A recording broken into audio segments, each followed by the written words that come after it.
Seja bem-vindo ao Seminário de Teologia e Vida Cristã Palavra da Vida. Você está em mais um curso de teologia cuja proposta é fazer alargar o seu conhecimento na área teológica. Um curso descomplicado, contextualizado, provocativo, reflexivo e que faça sentido para a nossa vida cotidiana, porque entendemos que não só a construção conceitual da teologia, respeitando as correntes da teologia construída nesses quase 2000 anos, mas isso só não é suficiente. Nós pretendemos que a partir do entendimento bíblico, dos conceitos esclarecidos, nós possamos reproduzir isso em uma espiritualidade no nosso cotidiano e nas relações. Seja bem-vindo a mais uma aula do curso de teologia do Seminário de Teologia. Então, como eu disse, nós vamos começar hoje o estudo sobre a carta aos Colossenses. Dessa vez eu acertei, né, Vanessa? Ainda bem. Aos Colossenses, tá? Eu acertei porque eu vi um monte de coisa. Eu falei, não posso me enganar de novo, começar o ano de novo assim, todo meio atrapalhado, né? Mas vamos lá, aos Colossenses é a carta que nós vamos estudar hoje. Mais uma carta de Paulo, né? 13 cartas ele escreveu, no mínimo aí que nós sabemos. Então a gente vai estudar mais uma dele aqui e mais uma carta chamada Cartas da Prisão, tá? Tem essa questão também, né? Então foram 4 as cartas que ele escreveu estando preso. Eu acho que isso aí a gente também já está assim bem familiarizado, né? Não sei se vocês lembram das outras, mas vamos recapitular?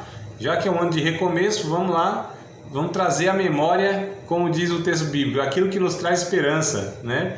Vocês lembram aí qual é? Estamos em 4 aqui. Então eu falo qual é a primeira carta, de uma das cartas da prisão, e cada um de vocês fala as outras, tá bom? Então a primeira minha é Colossenses, é da prisão. E as outras? Filipenses. Bora lá. Douglas, Vanessa, vão arriscar? Não vale nota, pode falar, não vale nota. Não? Não lembram? Então vamos lá, então anotem aí, né? Douglas também não lembra? Só... Não, aí você tá chutando, aí acertou minha canela, meu irmão. Você chutou e acertou minha canela. Não é não, mas vamos anotar aí pra gente. Tá gravando isso aí, né? Tá vendo como é importante, mesmo que a gente já ouviu 1, 2 vezes, a gente tá ouvindo as mesmas coisas, porque a gente vai absorvendo, né? Nem sempre, amados. Aliás, muitas vezes quando a gente ouve uma informação, a gente não absorve a ponto de guardar aquilo na memória. É por isso a importância da pedagogia da repetição que a gente chama. O próprio apóstolo Paulo, na carta aos Filipenses, que foi, né, anterior, que a gente estudou, ele mesmo fala no capítulo 3, verso 1. Eu não como que ele disse, meu Deus do céu? Estou puxando na memória aqui, tá vendo como a memória é falha? Eu não me canso de escrever para vocês as mesmas coisas, e isso é segurança para vocês. Então percebo que até a Bíblia, até o apóstolo Paulo lá, né, entendia essa importância da repetição. É por isso que a gente sempre vai ficar estudando, muitas vezes a mesma coisa, até que aquilo fixe de uma maneira a não esquecermos nunca mais, né? Mas vamos lá. Primeira carta, não é na sequência exatamente, tá? Mas é o que eu anotei aqui. Filipenses, Efésios, Filemon e Colossenses, que é o que nós vamos estudar hoje, né? Então, Filipenses, Efésios, Filemon e a carta aos Colossenses. Essas 4 cartas são chamadas de cartas da prisão, porque Paulo, quando as escreve, está encarcerado, está preso, né? Está nessa condição aí. Tá? Agora, a gente não vai esquecer nunca mais, ó. Filipenses, Filemon, aí, varão, e tá aí, ó, nesse livrinho aí, tá vendo? E esse livro é excelente, a coleção, né? Mas é assim, faz parte. E eu que estudo, não sei, mais de 2 décadas, esqueço as coisas, tá tudo certo. Ainda bem que o aluno me dá nota, né? Senão talvez eu ficaria de recuperação em algumas coisas aí. Mas vamos lá. Então, ó, vamos pegar talvez assim talvez ajude a memorizar, né? FF, né? Que é Filipenses e Filemon, Efésios e Colossenses. Filemon, Filipenses, Efésios e Colossenses, né? Vamos criar uma musiquinha daqui a pouco aqui, é que eu esqueci meu violão, senão eu ia cantar, né? Filemon, Filipenses, Efésios... Não, deixa pra lá, senão... Vai desanimar os irmãos. Eu cantando não dá certo. Vamos lá, então junto com Filipenses, Efésios e Filemão, esta é conhecida como a carta da prisão ou carta circular. Vocês lembram que nós falamos também sobre carta circular? Olha, isso aí já ficou na memória, né? Por que carta circular? Porque elas iam passando, ia circulando, né? Entre outras igrejas. Então, por exemplo, a de Filipenses era enviada lá para Colossenses. A de Colossenses, os irmãos enviavam lá para a igreja na cidade de Filipo, né? Filipos. E aí também ia lá para a cidade de Laodiceia. Então a gente sabe que também houve uma carta aos laodicenses, mas não foi escrita no sentido, não foi colocada, né? Não foi achada, na verdade, né? Mas nós sabemos, até mesmo pelo texto bíblico, né? Aos de Laodiceia, envia saudação e tudo mais. Então a gente sabe lá em Apocalipse capítulo 3 que havia essa igreja dos laodicenses, né? Os de Laodiceia e tal. Mas enfim, são cartas circulares também. A cidade de Colossos, ela estava perto de Laodiceia, como a gente falou. E isso a gente encontra aqui em Colossenses. Vamos lá no texto já do capítulo 4, né?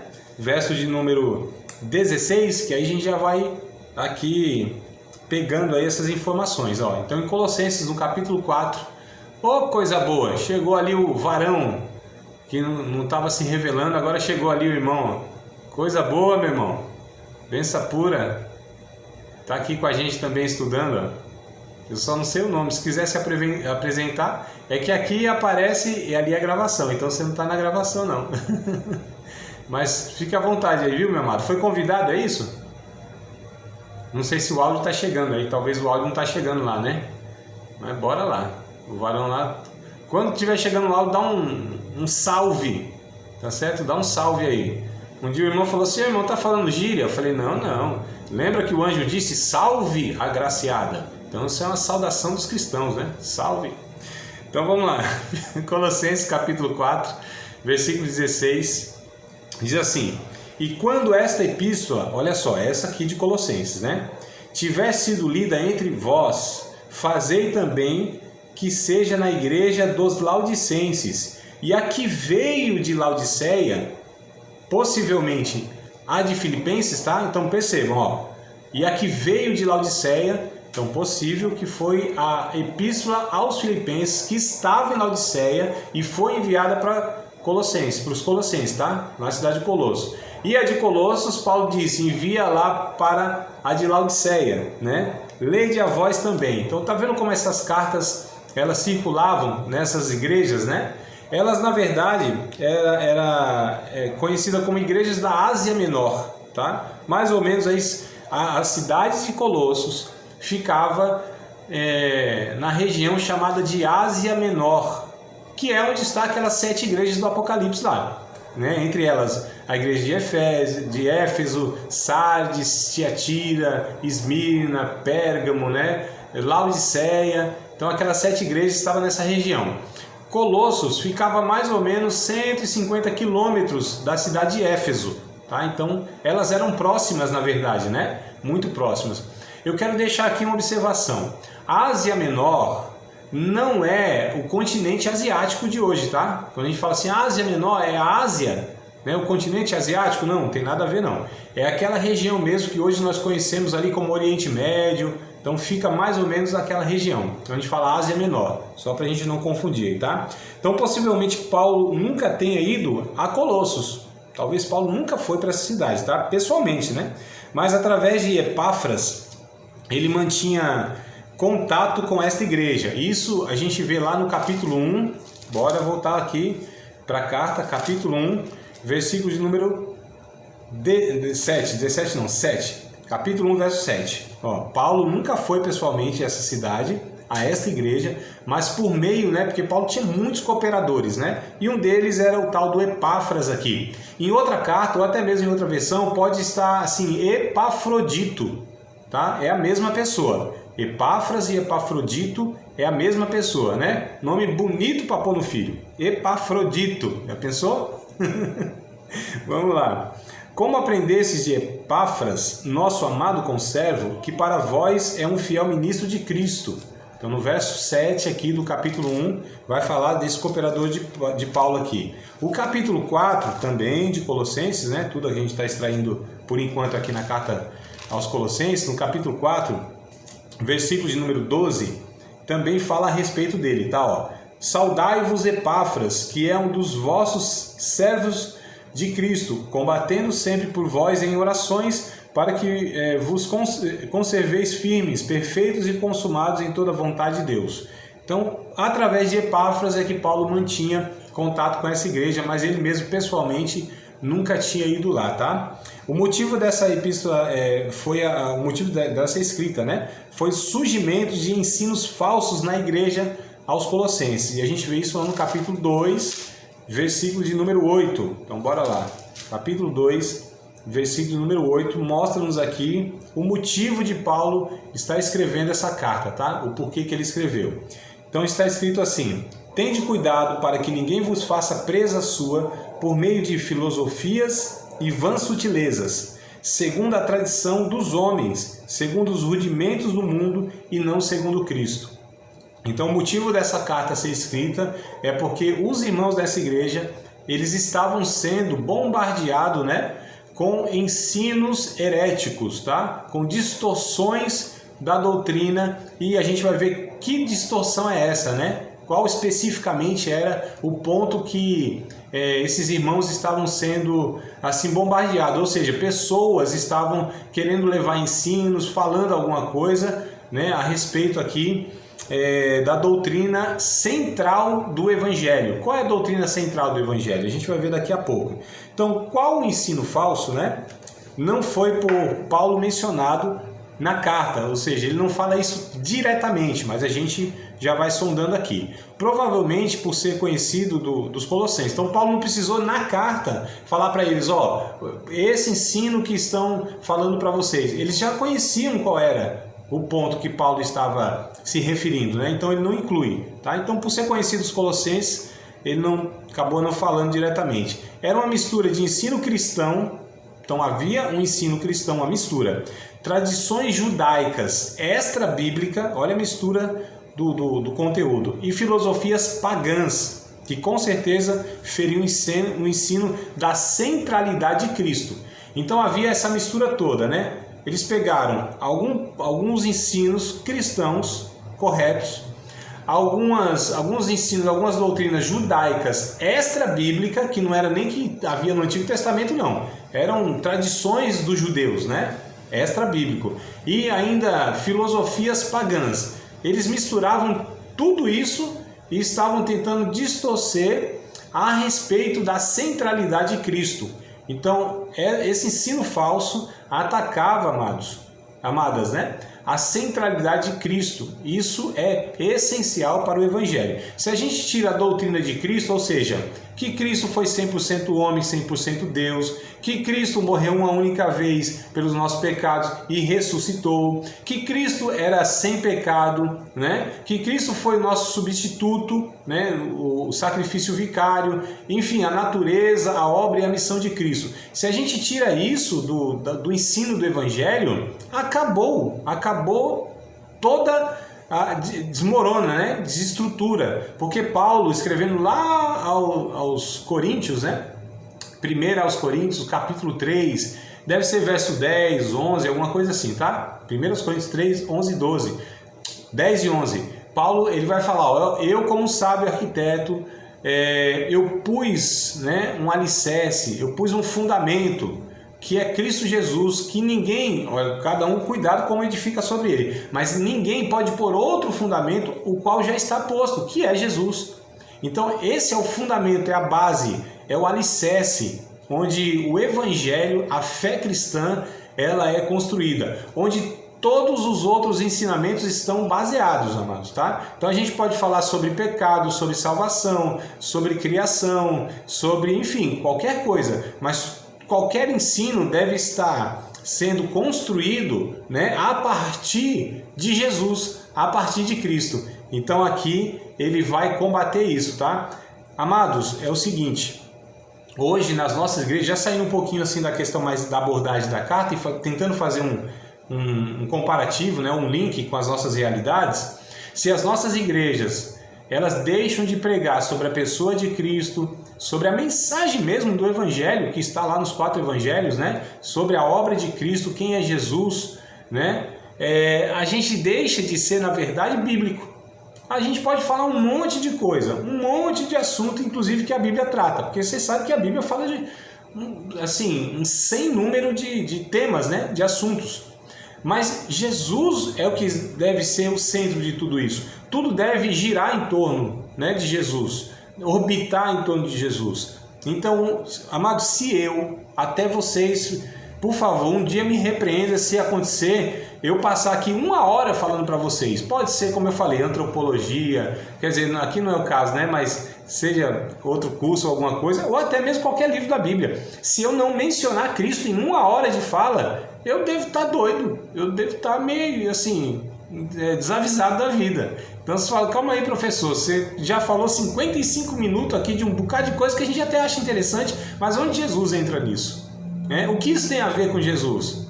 Então, amados, porque é Cristo, somente Cristo, que Paulo, inclusive, lá também em Corinto, né, já é o capítulo 2, verso 1, 2, 3, alguma coisa assim, acho que do 1 ao 4, ele vai falar mais ou menos assim: eu, quando fui ter com vocês, isso lá para os irmãos em Corinto, hein? Nada propus saber entre vocês, olha só, não fui com palavras sublimes de sabedoria humana, né? Mas eu me propus saber a vocês a Jesus Cristo e este crucificado. Não fui com palavras de persuasão, de sabedoria humana, para que a fé de vocês não se apoiasse em sabedoria de homens, mas falei de Cristo. Então é Jesus, amados, é Jesus. Nós precisamos falar sobre Jesus, o nome mais doce que há, como diz o Cantares de Salomão no capítulo 1, acho que é verso 2, né? Esse Jesus que Isaías descreve lá com detalhes no capítulo 53, morrendo por nós. Esse Jesus que gerou 4 evangelhos lá falando do que ele fez. O mesmo Jesus que Lucas escreve em Atos dos Apóstolos, descrevendo a qual a igreja ela vence todo o Império Romano, vence tudo, a qual os demônios são expulsos, as enfermidades são expelidas, pessoas são libertas, gente é restaurada pelo poder do nome de Cristo Jesus, o nosso Senhor. Se os pentecostais tivessem vindo, ia falar glória a Deus agora. Glória a Deus. Aí, ó. Tá vendo que eles estão chegando? Mas é isso, amados, tá? E aí a gente vê o propósito, né, dessa carta aqui, o propósito mesmo, que é combater os falsos ensinos, né, que estavam distorcendo a centralidade e a supremacia de Cristo em tudo. Então esse é o ponto, tá? Jesus, o tema central dessa carta aqui é a supremacia de Cristo. Eu falei com vocês aqui, porque no começo geralmente eu falo, né, qual é o tema, quem escreveu e a data. Eu acabei não falando isso, né? Foi muita emoção em encontrar vocês aqui também, viu? Muita emoção. Então o coração não aguentou, aí eu esqueci aí dessa introdução. Então, mas vamos voltar só um pouquinho para vocês anotarem lá.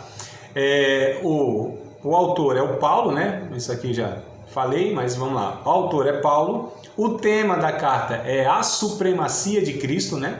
Ou seja, Cristo é supremo, é soberano, está acima mesmo de tudo e de todos, tá? Então, tema, a supremacia de Cristo, e a data que foi escrita, mais ou menos aí o ano 62, tá? Mais ou menos o ano 62, claro, depois de Cristo, né? Então, 3 pontos que a gente sempre fala no começo dos nossos estudos, né? Autor, tema e data. Tudo certinho? Posso continuar então? A gente voltou lá, mas vamos continuar da onde a gente parou, né? Então eu coloquei aqui, ó, ressaltar o propósito da carta, tá? A gente está no propósito, né? O primeiro é combater os falsos ensinos que estavam distorcendo a centralidade e supremacia de Cristo em tudo. Segundo propósito, ressaltar a verdadeira natureza da nova vida em Cristo e suas exigências para os crentes, ou para o crente, tá? Então, esses 2 propósitos aí, ou o propósito em 2 pontos, né? Então fala sempre, ó, Cristo e como se vive em Cristo. Cristo é supremo, é soberano, e como agora esse crente que reconhece que Jesus é Deus, é Criador, né? Uma das pessoas da Trindade, como esse crente vive em Cristo, tá? Então os propósitos aí. Depois de saudar, né, a igreja, e expressar gratidão pela fé, amor e esperança dos crentes lá, os colossenses, né? Como pelo seu progresso contínuo, Paulo focaliza dois assuntos principais. Então olha que coisa interessante, quando a gente vê aqui no capítulo 1, Paulo, ele de fato, ele elogia, né? Ele expressa a gratidão, porque eles exercem fé, porque eles exercem o amor e porque eles têm esperança. Sabe o que é isso aqui, amados? Fé, amor e esperança? Isso a gente chama na teologia de 3 verdades teologais. É o tripé onde a nossa vida, nossa fé se apoia. É um tripé: fé, amor e esperança. Vivemos pela fé, né? A base é o amor e nós temos a esperança, a bendita esperança da vinda de Cristo. Isso Paulo também escreve lá em Corinto. Olha, eu estou citando bastante Corinto aqui, né? Coríntios, né? 1 Coríntios, lá no capítulo de número 13, aquele famoso capítulo do amor, né? Então, capítulo 13, aí deixa eu conferir aqui que eu não lembro de memória, mas deve ser o verso 12. Vamos ver aqui, vocês conseguirem achar mais rápido do que eu aí? Deixa eu só ver aqui que o cursor aqui sumiu. Mas bora lá, aqui é ao vivo, né? Ao vivo a gente se atrapalha todinho.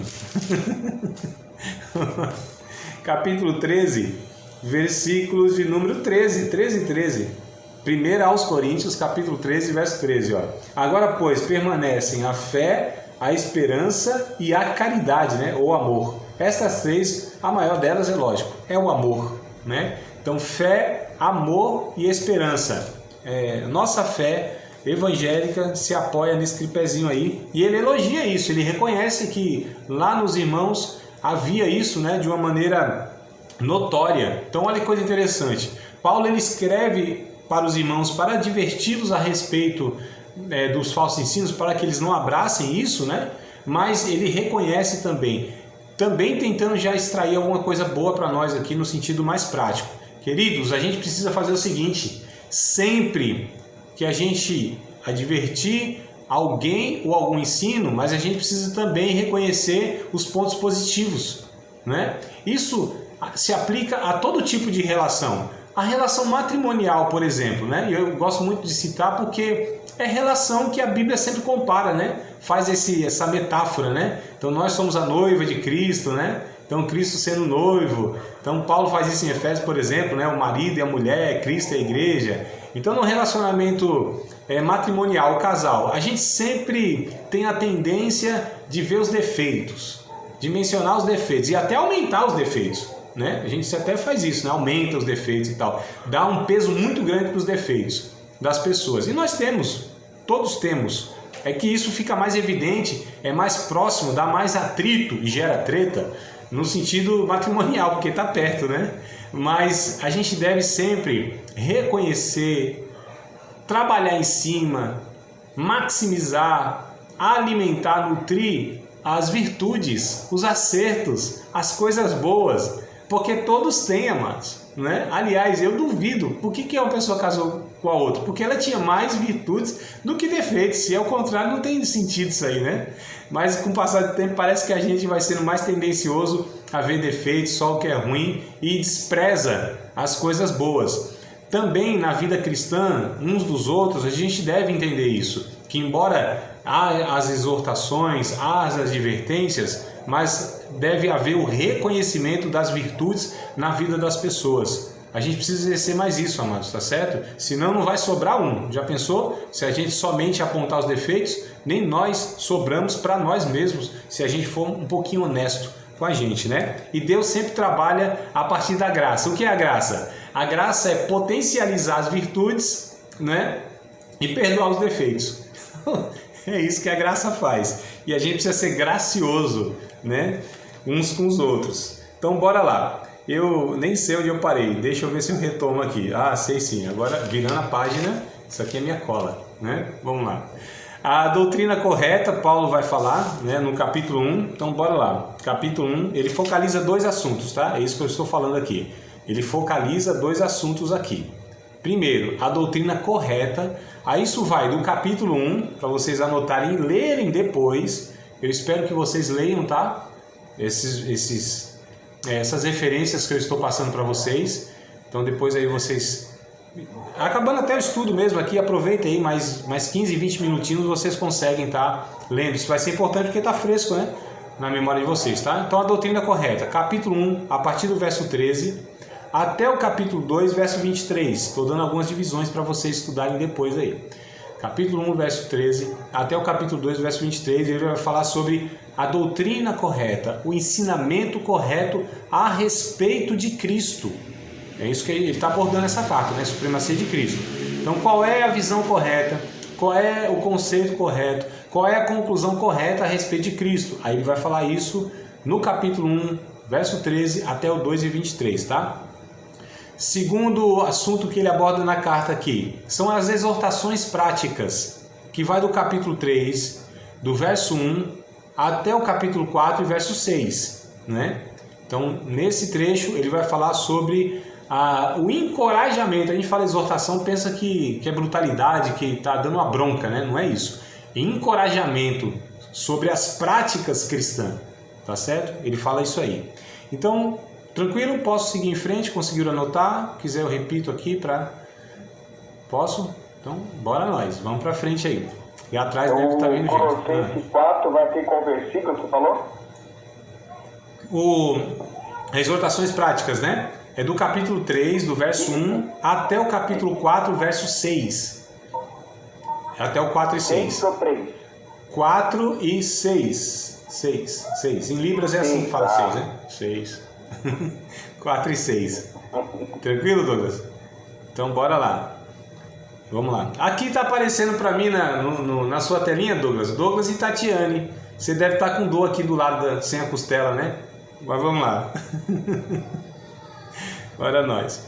Cristo é, olha só coisa interessante. Cristo é, 2 pontos. O que ele vai falar? No capítulo 1 e verso 15. Aí a gente vai ver agora então esses 2 pontos aqui, tá? A gente fez essa divisão mais genérica, né? Agora vamos detalhar um pouquinho mais. No capítulo 1 e verso 15, ele vai falar que Jesus é a imagem do Deus invisível. Jesus é a imagem do Deus invisível. Capítulo 1, verso 15. E aí eu quero ler com vocês, tá? O qual é a imagem do Deus invisível, o primogênito de toda a criação. Então, olha só, ele fala da doutrina e ele afirma: Jesus é a imagem do Deus invisível, né? Ele também fala, outro ponto, a plenitude da deidade em forma corpórea. A palavra deidade, vocês sabem, é divindade, né? Aquilo que pertence a Deus, aquilo que é Deus, né? Deidade é a mesma coisa que divindade. Então, o segundo ponto, que está no capítulo 2, verso 9, 2 e 9, ele fala que Jesus é a plenitude de Deus em forma corpórea. Olha só, porque nele, em Jesus, né, habita corporalmente toda a plenitude da divindade.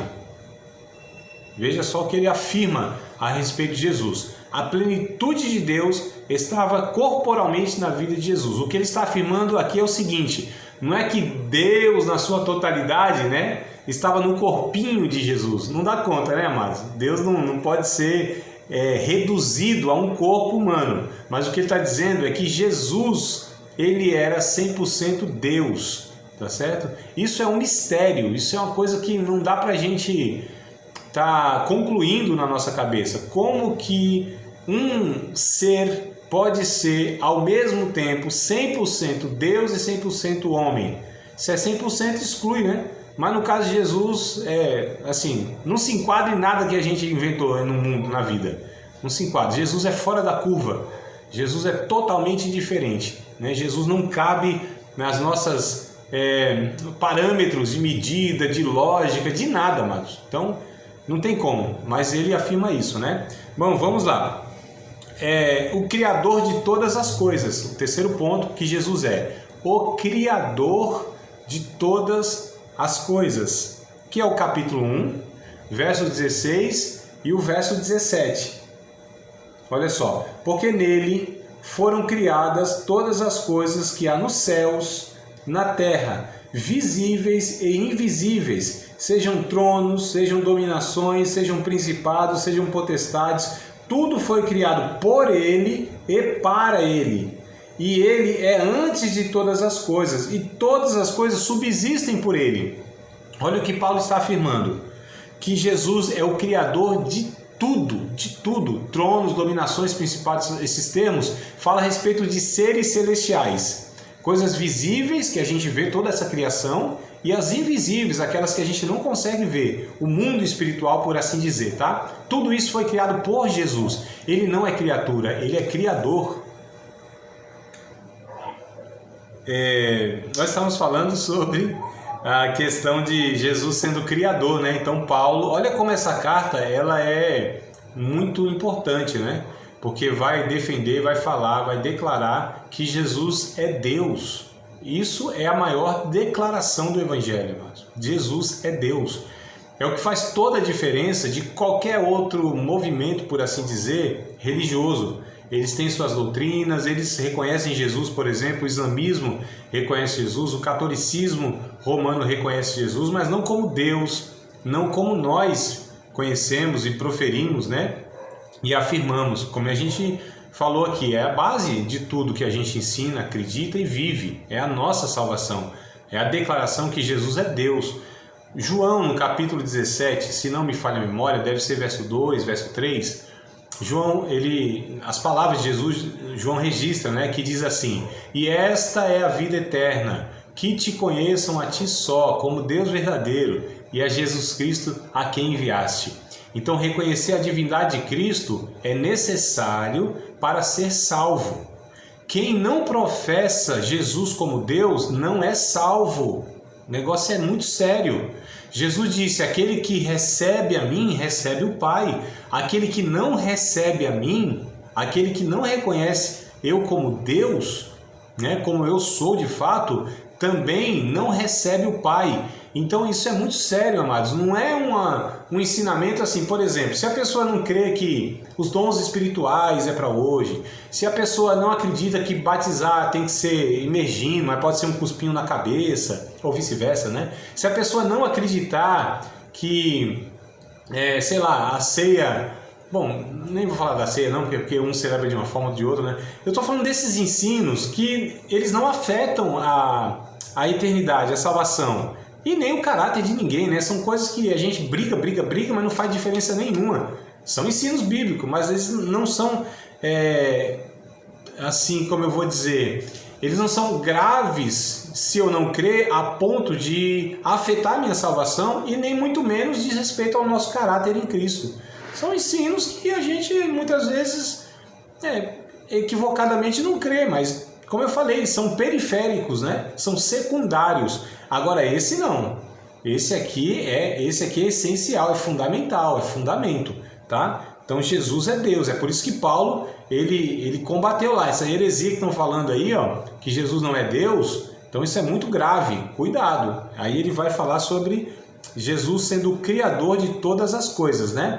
No capítulo 1 ainda, no verso 18, ele vai também aqui, ó, Jesus é o quarto ponto, né? O cabeça da igreja, verso 18, ó. E ele é a cabeça do corpo da igreja, é o princípio e o primogênito dentre os mortos, para que em tudo tenha a supremacia.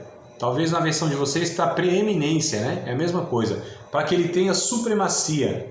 Então ele é o cabeça do corpo da igreja, ele é o primogênito dentre os mortos. Olha só, para que ele seja supremo, né? Para que ele seja aí preeminente. Então Paulo vai falar que Cristo é o cabeça da igreja. Isso quer dizer que Jesus é quem governa a igreja, né, amados? Então o cabeça em relação ao corpo, né, nessa metáfora que Paulo usa, aqui em outros, em Efésios ele usa isso, metáfora de cabeça e corpo, né?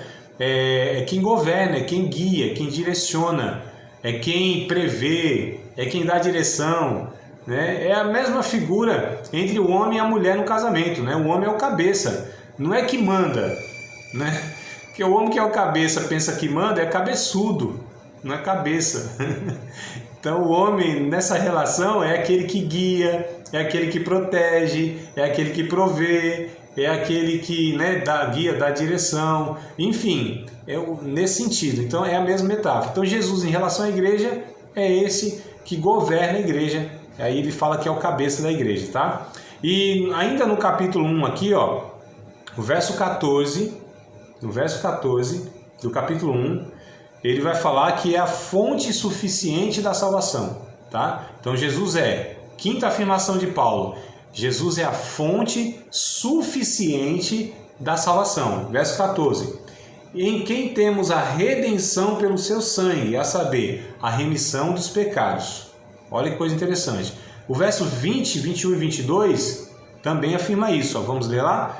Do capítulo 1 mesmo, tá? Verso 20, 21 e 22. E que, havendo por ele feito a paz pelo sangue da sua cruz, por meio dele, de Jesus, né? Reconciliasse consigo mesmo todas as coisas, tanto as que estão na terra, como as que estão nos céus. E a vós também, que noutro tempo eres estranhos e inimigos no entendimento pelas vossas obras más, agora contudo vos reconciliou no corpo da sua carne pela morte, para que perante ele vos apresentar santos e irrepreensíveis e inculpáveis. Então olha o que Paulo afirma, quinta afirmação a respeito de Jesus. Ele é a fonte suficiente da nossa salvação, amados. É em Cristo que nós somos salvos. Por Cristo, para Cristo, não pode se acrescentar nada mais do que Cristo já fez na cruz do Calvário.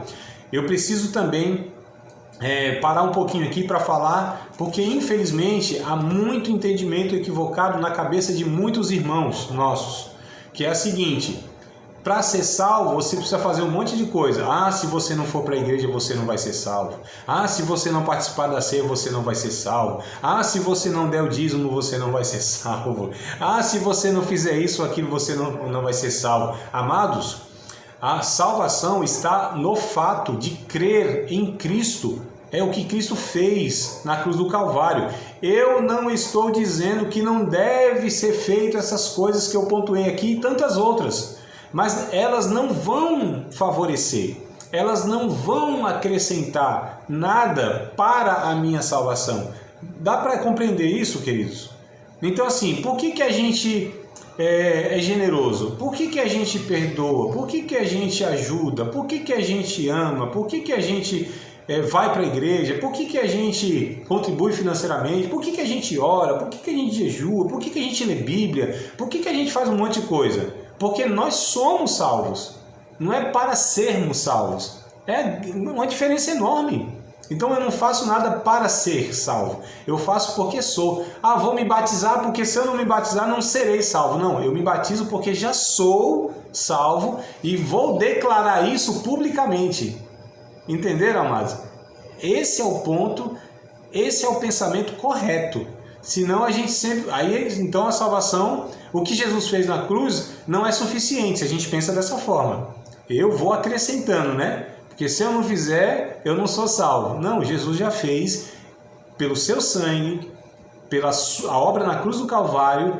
É o que está escrito. Nós lemos aqui o verso 14, o 20, 21 e 22. Pelo seu sangue, na sua carne, ele nos salvou. Ponto final. É isso aí. Tá certo? Então esses são 5 pontos que Paulo declara a respeito de que Jesus é, né? Em contraste, né, com essas verdades aqui que nós lemos, ó, nós lemos aqui as afirmações, está escrito. Mas em contraste com essas verdades, aí tem alguns pontos aqui interessantes, tá? Que Paulo também fala a respeito das heresias. Então Paulo deu a base da verdade das declarações e agora ele vai refutar e ele vai falar das heresias. Por exemplo, ó, a heresia é insuficiente, é vazia, enganosa e é humanista, ou seja, parte de uma fonte humana. Capítulo 2, verso 8. 2 e 8. Tende cuidado para que ninguém vos faça presa sua por meio de filosofias e vãs sutileza, né? Sutilezas inúteis, vãs. Segundo a tradição dos homens, segundo os rudimentos do mundo e não de Cristo. Então o que ele estava afirmando? Esses ensinos que vocês estão ouvindo, eles são insuficientes para a salvação, eles são vazios, são enganosos e procedem de mente humana, são tradições humanistas de homens. Então olha o que ele vai falar a respeito desses ensinos. Amados, infelizmente tem um bocado de coisa que é ensinado dentro de igrejas evangélicas, que é isso aqui. Não salva os ensinos, são vazios, são enganosos e parte da mente dos homens, não tem nada a ver com o Espírito Santo usando essas pessoas, né? Então a gente precisa ter muito cuidado. Outro ponto aqui, ó, a respeito das heresias, né? Espiritualidade superficial e arrogante. Então olha só, o capítulo 2 ainda, verso 18, olha o que ele diz a respeito dessas heresias, desses ensinos falsos aí, ó. Ninguém vos domine, né? Ninguém prive vocês a seu bel prazer, com pretexto de humildade e culto dos anjos, metendo-se em coisas que não viu, estando em vão inchado em sua carnal compreensão. Então esses ensinos, eles eram vazios no sentido de espiritualidade, tá? Não havia vida espiritual no que esses homens ensinavam aí. Eram superficiais e eram arrogantes. Eles pensavam, quando ele fala assim, culto dos anjos, né? Alguns comentaristas, eles vão dizer que essa expressão de Paulo, a respeito desses falsos ensinadores, é que eles ensinavam que havia um culto superior, que a pessoa ela era tão espiritual que ela poderia cultuar como os anjos cultuam, né? Então, culto dos anjos, olha só, cultuando no mesmo nível que os anjos cultuam. É o que alguns comentaristas falam dessa expressão aqui. Hoje eu ouço tanto alguém falando assim, nível de intimidade. Eu não gosto de algumas expressões porque eu acho que elas trazem conceitos, né, pensamentos bem equivocados. Pelo menos é o que eu concluo, né? Nível de espiritualidade, nível de... Amados, não tem esse negócio não, da gente vai subindo de nível. Nós nos relacionamos com Jesus. E tem uma coisa, tem dia que a gente tá assim, numa comunhão intensa, estreita, uma sensibilidade, né? Jesus e nós parece que é o mesmo. Mas tem dia, meu irmão, que... a gente tá lá embaixo, tá difícil, ora, você fala, eita, orei 2 horas e foi 5 minutos de relógio, parece que uma frieza, parece que Jesus foi ali e já volta, né, mano? Tem dia que a gente dá um vacilo e peca, fala o que não deve, pensa o que não deve, faz o que não deve, sente o que não deve. Nossa vida, de fato, nós somos pessoas que oscilam. Eu não estou dizendo de viver no pecado e depois, né? Não é isso. Eu estou falando dessa realidade. Não tem nada a ver com Jesus, com o Evangelho ou com o Espírito Santo, e sim com as nossas limitações. Então aqui é um negócio meio estranho quando eu ouço algumas coisas aí. Mas enfim, até sair um pouco aqui da questão para observar isso, tá? O terceiro ponto aqui, ó, que Paulo fala, terceiro pontinho, que é esses ensinos, né? Sem poder contra os apetites pecaminosos. Então, o que eles ensinavam não tinha um poder contra o pecado, esses apetites, essa fome que a nossa velha natureza tem. Tá certo? Esses ensinos, podia ser bonitinho, podia ser palavra de coach evangélico, podia ser um pregador que falava bonito, né? Ensinava um monte de coisa, mas essa mensagem não tinha efeito, não tinha poder para refrear os apetites pecaminosos. O verso 23 está escrito isso, capítulo 2, nós estamos no capítulo 2, né? Verso 23, capítulo 2, ó. As quais têm, na verdade, alguma aparência de sabedoria. Ele vai falar do ensino, tá? Eles ensinavam, ó, não pode tocar nisso, você não pode usar isso, você não pode assistir tal coisa, você não pode ir em tal lugar, você não pode vestir tal roupa. Isso aqui eu estou contextualizando, tá, amados? Não é isso que está escrito exatamente, não. Mas vamos ver aqui o que está na Bíblia, porque a gente já consegue né, que eu já fui direto aqui. Mas vamos ler do 20 ao 23, na verdade. Eu falei 23, mas do 20 ao 23 é necessário para que a gente entenda que Paulo estava aqui advertindo. Se, pois, estáis mortos com Cristo, quanto aos rudimentos do mundo, por que vos carregam ainda de ordenanças como se vocês vivessem no mundo? Paulo vai falando. Tais como, olha só o que eles ensinavam, né? Não toques, não proves, não manuseis, as quais coisas todas perecem pelo uso, segundo os preceitos e doutrinas dos homens. Então Paulo vai falando, esses preceitos, essas ordenzinhas, esses ensinamentos são de homens, as quais têm na verdade alguma aparência de sabedoria, em devoção voluntária, humildade e em disciplina do corpo, mas não são de valor algum, senão para a satisfação da carne. Sabe o que é isso que Paulo está dizendo aqui? É aquilo que hoje muitas vezes a gente vê alguns irmãos, alguns pregadores, algumas igrejas propagando, que é assim, comportamentos que a gente precisa ter, como eu falei, né? Hoje você tem, hoje não, eu digo assim, né? Isso aí sempre houve de muito tempo para cá. Que a mulher tem que usar cabelo assim assado, que não pode usar alguns adereços, que os homens não podem usar isso como roupa, que não pode cortar o cabelo assim, que você não pode assistir um cinema, que você não pode jogar uma bola, que não pode fazer isso e aquilo. Esses ensinos até parecem coisa piedosa, sabe? Né? Aquela coisa pura, mas Paulo diz assim, essas coisas na espiritualidade não servem para nada, para coisa nenhuma. Tem uma aparência de piedade, mas isso não infrói nem contribui, não fede, não cheira, como a gente diz na academia. Os intelectuais usam essas expressões, tá? Então, só para a gente entender aqui essas verdades aí, ou desculpa, essas mentiras, né, que os caras pregavam como verdade, e Paulo vai refutando todas elas, tá? Deixa... Bom... nas exortações práticas, né, a gente vê aqui, Paulo ele faz um apelo em favor de uma vida, olha só, alicerçada na suficiência completa de Cristo, como único meio de progresso no viver cristão, né? Então olha que coisa interessante. Paulo vai falar que a única forma de progredir espiritualmente, crescer na fé, é por meio de Cristo, é em Cristo, não há outra maneira. Ao se relacionar com Jesus, é aqui que está a vida espiritual, a vida de maturidade, de crescimento. Porque vocês sabem, né? Quando a gente aceita Jesus, a gente é imaturo na fé, independente da idade, pode ter 40, 50, 250 anos, aceitou Jesus, é um reaprendizado de viver para Deus, né? De viver, aliás, porque a gente não sabe viver antes de Jesus. A gente não sabe, a gente vive mal. Né? Tem pessoas que acham que manja da vida, que vive, que sabe, não sabe de nada. Enquanto nós não nascermos de novo, enquanto nós não recebemos a sabedoria, que é o próprio Cristo, Paulo vai falar aqui, né? Cristo é a sabedoria de Deus, a gente não sabe viver. A gente não sabe de fato, né? Mas o viver em Cristo, aí a gente consegue tá amadurecendo como ser humano, tá? Só em Cristo é possível amadurecer como ser humano deve amadurecer, tá? A realidade na habitação de Cristo neles, né? Nos Colossenses, a gente vê isso ó, no capítulo 1, verso 27. Bora voltar lá no capítulo 1, versículo de número 27, ó.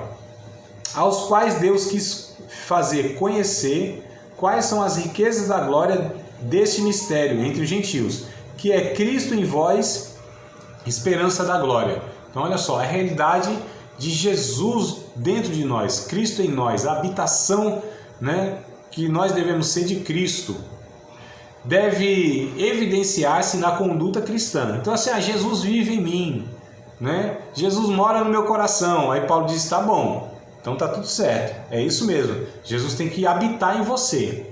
Só que isso deve ser demonstrado na prática, na conduta. Então, como que a gente mostra que Jesus vive em nós? Gerando, ou melhor dizendo, manifestando o fruto do Espírito.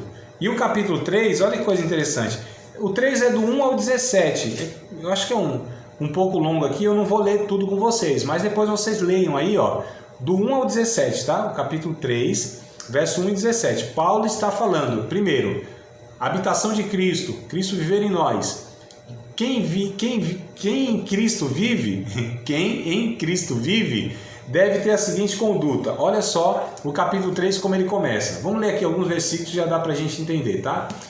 Portanto, se já ressuscitaste com Cristo, então olha como ele começa aqui. Vocês nasceram de novo? Ressuscitaram em Cristo? Ótimo. Buscai as coisas que são de cima, onde Cristo está assentado à destra de Deus. Pensai nas coisas que são de cima, não nas que são da terra. Olha como ele vai pontuando. Amados, nós, não é que a gente vai ser gente alienada, vou pensar só em anjo. Eu tinha um irmão, amigo meu, não era amigo não, mas a gente se encontrava de vez em quando. Rapaz, quando ele se encontrava, ele falava, tem um anjo aqui, e não sei o que tem. Era um cara meio alienado, meio doidão, não conseguia conversar mais nada. Mas nada, via anjo. Pra mim aquilo era mentira, não é possível. Que homem é esse que vê anjo toda hora? Toda vez que me encontrava, eu quase que falo sem soberba nenhum. Anjo sou eu, meu amado. Sou eu, tá vendo? Eu sou anjo. Brincadeiras à parte, mas tem gente que acha que pensar nas coisas que são de cima, né, que Paulo está falando aqui é sempre ter esse pensamento em Deus, não, amados. Mas é buscar e pensar naquilo que é de Deus e isso se traduzir em uma vida aqui. Esse é o ponto, né? Que a gente não pode ser alienado, fanático, doido, né? Como alguém disse, né? Deus fala para a gente ser diferente. Tem uns que preferem ser esquisitos. Então tem crente esquisito, tem uns irmãos nossos que são esquisitos. E a Bíblia diz para a gente ser diferente. Então, por aí. Verso 3. Porque já estáis mortos e a vossa vida, olha só, está escondida com Cristo em Deus. Quando Cristo, que é a nossa vida, se manifestar, então também vós vos manifestareis com Ele em glória. Aí o que ele vai falando da conduta cristã, ó. Mortificai, pois, os vossos membros que estão sobre a terra.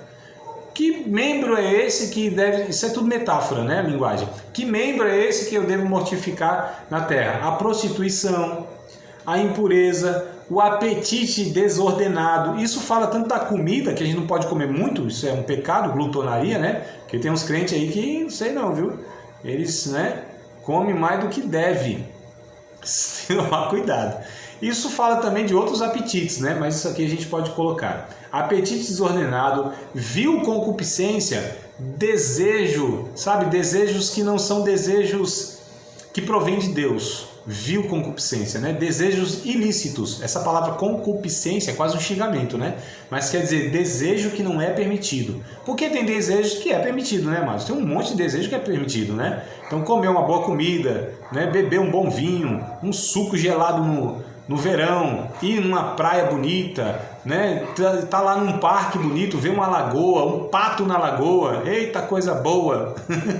E tantas coisas boas, legítimas. Então tem desejos que são legítimos, mas o que Paulo diz aqui, ó, desejos ilegítimos, tá? Avareza, que é idolatria, apego excessivo ao dinheiro, sabe, aqueles irmãos que muitas vezes não só são que o ditado que diz mão de vaca, né? Canguinha. Na minha terra é pirangueiro. Tem uns termos engraçados demais. Gente mão fechada, egoísta, nesse sentido financeiro, né? Aquele que ama o dinheiro e tal. Paulo diz, ó, isso aí tem que deixar. Pelas quais coisas vem a ira de Deus sobre os filhos da desobediência. Verso 7. Nas quais também em outro tempo andastes, quando vocês viviam nelas. Mas agora vocês se despojem também de tudo, da ira. Veja bem, amados, como Paulo vai dizendo aqui, ó, tem que ter uma conduta cristã. Ira, cólera, malícia, maledicência, é o pecado da língua, né? Fofoca, falar mal da vida dos outros, tudo isso.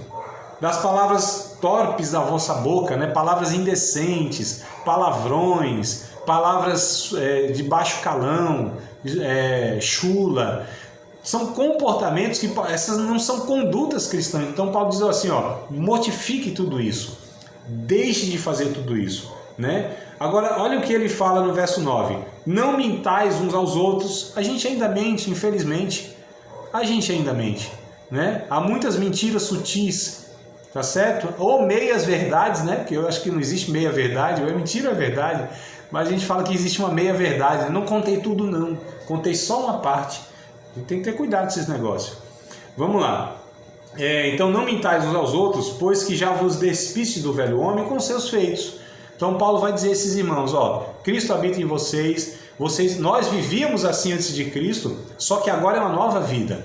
Agora a gente precisa viver em Cristo com essa conduta. Verso 10. Agora vocês se revistam do novo homem que se renova para o conhecimento, segundo a imagem daquele que o criou. Onde não há grego, não há judeu, não circunciso, nem circunciso, nem bárbaro, cita, servo, livre, mas Cristo é tudo em todos. Verso 12, revesti-vos, pois, como eleitos de Deus. Aí ele vai falar, que ele falou assim, não façam todas essas coisas. Aí agora ele vai falar, façam essas coisas, né? Santos, amados de Deus, entranhas de misericórdia, benignidade, humildade, mansidão, longanimidade, suportando uns aos outros em amor, perdoando uns aos outros, enfim, ele vai falando aqui, ó, se revistam de amor, toda a palavra de Cristo habite em vocês abundantemente, de toda sabedoria, cantando entre vós com salmos, hinos e cantos espirituais, cantando e saboreando com graça o vosso coração, e ele fala um bocado de coisa. Eu falei que não ia ler até o 17, mas eu quase que li com vocês, né? Mas isso aqui, amados, ó, nova conduta é o que Paulo vai falar aqui nessa segunda parte, tá? Ainda aqui, ó, nesse nessa sequência. No relacionamento doméstico, prestem atenção aqui que eu acho um negócio muito interessante. Eu sei que vocês estavam prestando atenção, mas agora dobre sua atenção. Porque a gente pensa, amados, que a Bíblia, né, e a espiritualidade, elas não fazem parte da vida cotidiana, da coisa mais simples. Lavar uma louça, ou ajudar a esposa a lavar uma louça, arrumar uma casa, cuidar dos meninos, né? Dar um bom dia lá para o vizinho. A gente pensa que essas coisas não fazem parte da espiritualidade. E olha o que Paulo ele vai dizer aqui nos relacionamentos domésticos, capítulo 3, a partir do verso 18. Inclusive a minha Bíblia, eu sei que isso não faz parte do texto original, mas está lá, deveres domésticos, ou seja, a vida em casa. Amados, vocês sabem que nós nos mostramos muito mais quem nós somos dentro da nossa casa do que lá naquela igrejinha que a gente vai? Porque lá é facinho, a gente fica ali meio apreensivo, né? Vigiando, eita, o que os irmãos vão falar de mim, vão achar de mim, ali a gente representa. Eu não estou dizendo que nós somos hipócritas, não. Eu estou dizendo que muitas vezes lá é um espaço muito mais propício para a gente representar, porque a gente está preocupado com o que vão pensar de nós, né? Mas dentro de casa nós somos de fato quem nós somos. Os nossos filhos conhecem se a gente de vez em quando perde ou não perde a paciência. Perde ou não perde? Perde, irmão, a gente perde. Perde a paciência, é isso aí mesmo. Tem hora que a gente ofende, tem hora que a gente machuca, tem hora que a gente peca e peca feio lá dentro de casa com aquelas pessoas que a gente deve amar mais, que são, né, que a gente escolheu viver, que foi gerado de nós, nossos filhos, cônjuge e tudo mais, e a gente peca. Só que é o seguinte, Paulo vai falar aqui, ó, vós mulheres, estáis sujeitas ao vosso próprio marido como convém ao Senhor. Vós maridos, é para todo mundo isso aqui, viu? Amai a vossa mulher e não irriteis contra ela. Eita, não vos irriteis contra ela, né? A gente pede a paciência com a esposa, Paulo diz, não deve perder não. O homem tem que ter paciência, né? Porque tem hora que a gente fala assim, eu não consigo entender minha mulher, mas Paulo diz, tem que entender, vivei com ela com entendimento, né? E mulher que não quer ali, né, quer mandar no marido, se não mande não. Como também o marido não manda, que a gente já aprendeu. Então ele vai falar dessa convivência doméstica, né, os relacionamentos, na disciplina espiritual. Olha que coisa interessante. Então isso vai do capítulo 3, depois vocês leem aí, tá, amados? Capítulo 3, do verso 18 até o capítulo 4, verso 1. A respeito dos deveres domésticos, dos relacionamentos na família. Dentro de casa, Paulo ele fala sobre isso. Olha o que a Bíblia fala sobre essa questão. A espiritualidade exercida em casa, no lar, tá certo? E aí na disciplina espiritual ele vai falar do capítulo 4, do verso 2 até o verso 6. Ele vai falar da disciplina espiritual, perseverar em oração, né? Dando ações de graças, orando também juntamente por todos, por nós, para que Deus abra a porta da palavra. E ele vai falando aqui sobre a questão da vida devocional, amados. A vida de temperança, da palavra branda, de adquirir sabedoria, de administrar bem o tempo. Olha, tudo isso é disciplina espiritual. Tudo isso, amados. Olha o que Paulo vai recomendando aqui nessa carta aos Colossenses. 3 características especiais que tem nessa carta. 3 características que eu vou falar para vocês bem rapidinho, para não esgotar o nosso tempo aqui de novo, tá? Tudo bem? Até aqui eu dei o resumão, né? Tal. E aí agora a gente vai falar de 3 características especiais nessa epístola. Mais do que a primeira, mais do que a qualquer livro do Novo Testamento, Colossenses focaliza a dupla verdade da preeminência de Cristo e da perfeição do crente nele. Então, mais do que qualquer uma, carta ou livro do Novo Testamento, Colossenses vai focalizar a dupla verdade, ou seja, Jesus é homem e Jesus é Deus, né? E a outra, que o crente em Cristo é perfeito, o crente em Cristo é salvo. Olha que coisa boa, amados, tá? 2 verdades poderosíssimas, fortes, fundamentais e importantes para que a gente possa guardar na nossa mente e coração. A segunda característica, afirma com toda a intensidade a plena divindade de Cristo, que é o capítulo 2, verso 9 e os outros que a gente leu, né? Então, segunda característica que afirma com toda a intensidade a plena divindade de Cristo, né? E contém um dos trechos mais sublimes do Novo Testamento, que é a respeito da glória de Cristo, que é o capítulo 1, verso 15 ao 23, tá? Então, aqui é o capítulo mais impressionante, né? Aí que tem sobre a glória de Cristo. Terceira característica, às vezes, Colossenses é tida como uma epístola gêmeas de Efésios, né? Porque as duas, olha só, têm semelhanças de conteúdo, né? E foram escritas provavelmente na mesma época. Quase a última leitura que eu fiz aqui não foi sobre os deveres domésticos? As mulheres se submissam aos maridos, os maridos amarem as esposas. Está lá em Colossenses, está lá em Efésios também, capítulo 5 isso, né?